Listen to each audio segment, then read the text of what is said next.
Hey guys, Mr. Moscato with you. Okay, so today what we're going to do is we're going to take a look at the coordinate plane, and we're going to have a quick review on identifying points and naming points on the coordinate plane.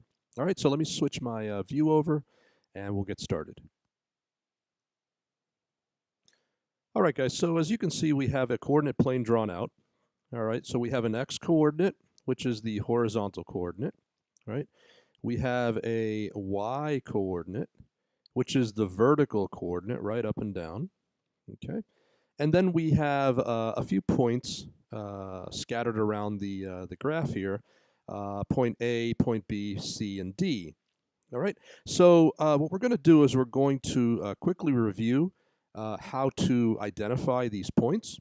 All right. So remember that when we are um, identifying a point, we always look at the x and the y coordinate of the point, right? And we write that out as x comma y. So what is the x coordinate? What is the y coordinate?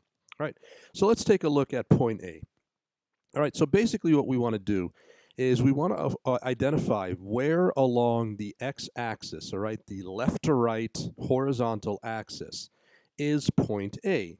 All right. So what we do is we kind of move along, and let me switch colors here. All right. So what we want to do is we want to move along the x-axis, all right, until we find point A. And we see that point A is right above -4. So that means that the x value of point A is -4. So we're going to write that here, -4, and then comma.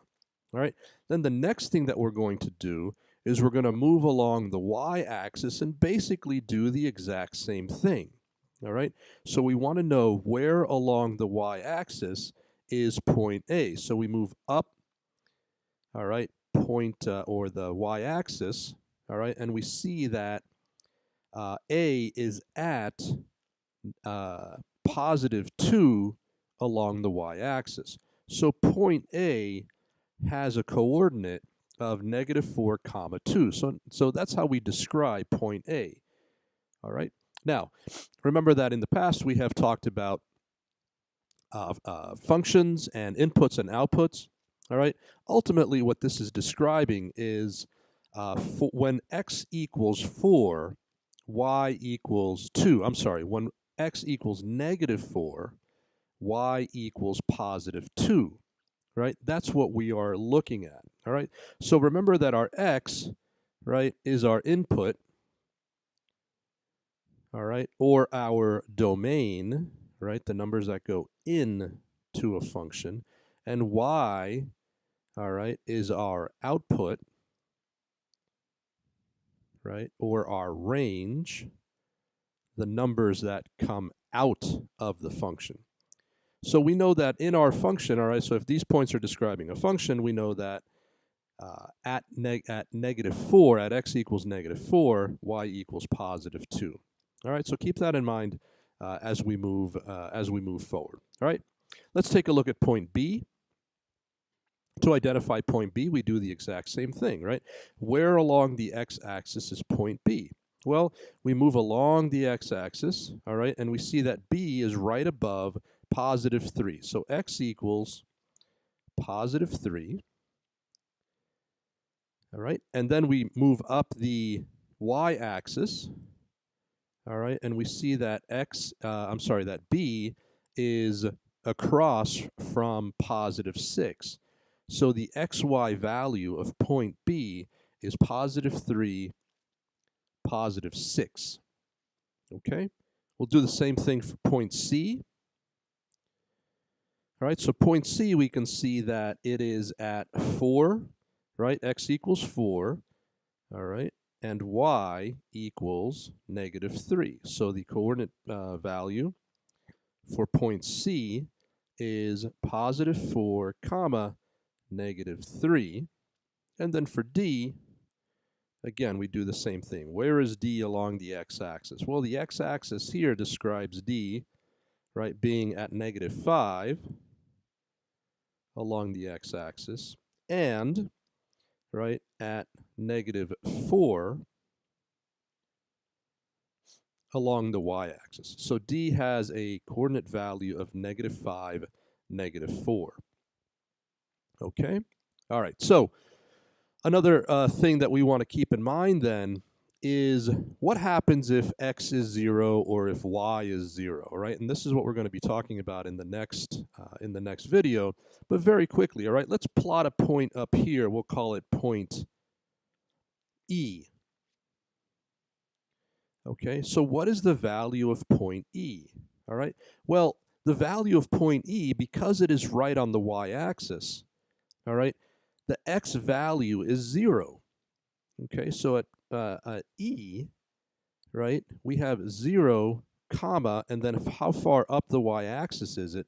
Well, it's at +5.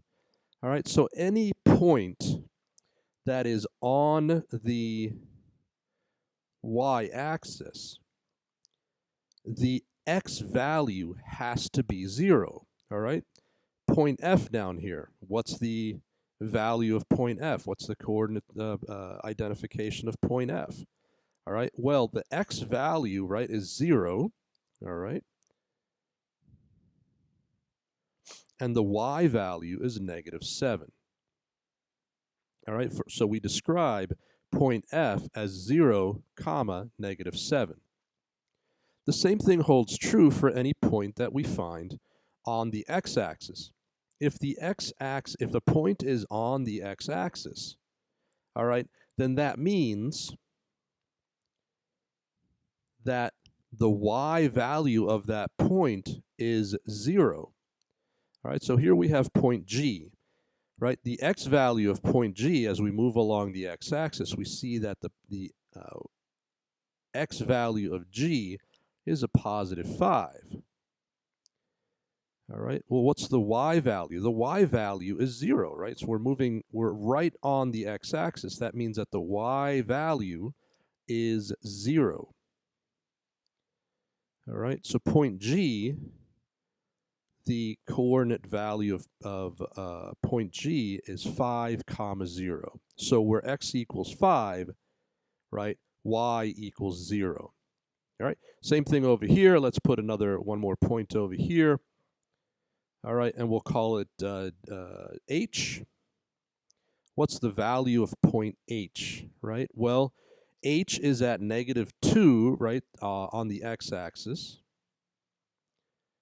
And the y value of H, all right, because it is right on the x-axis, the y value is 0. All right. So keep those zeros, the x comma y concept, straight in your head. All right, x comes first, y comes second. X is left to right, all right, horizontal. Y is up and down, vertical. All right, and then just remember that if a point lies on the y-axis, then the x value has to be 0. Consequently, if a point lies on the x-axis, the y value has to be 0, right? So keep those two concepts in mind as we move forward to the next video. All right, so we'll see you in the next one.